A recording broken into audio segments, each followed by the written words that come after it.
अस्सलामुअलैकुम दोस्तों, welcome back to our channel find for two. Deception. Deception का मतलब है धोखा, फरेब, चालाकी।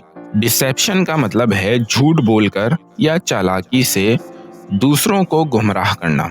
जब कोई शख्स असल सच्चाई छुपाकर दूसरों को धोखा देता है तो इसे डिसेप्शन कहते हैं। ये लफ्ज अक्सर फ्रॉड, चीटिंग और डिसऑनेस्ट बिहेवियर के लिए इस्तेमाल होता है। जैसे किसी ने झूठ बोलकर पैसे हासिल किए तो उसे डिसेप्शन कहते हैं। He was punished for his deception in the competition. उसे मुकाबले में धोखा देने पर सजा मिली। तो दोस्तों, डिसेप्शन का मतलब है धोखा या चालाकी से गुमराह करना, जो अक्सर फरेब और चीटिंग के लिए यूज होता है। उम्मीद है अब आपको डिसेप्शन का मतलब समझ में आ गया होगा। मिलते हैं नेक्स्ट वीडियो में। शुक्रिया।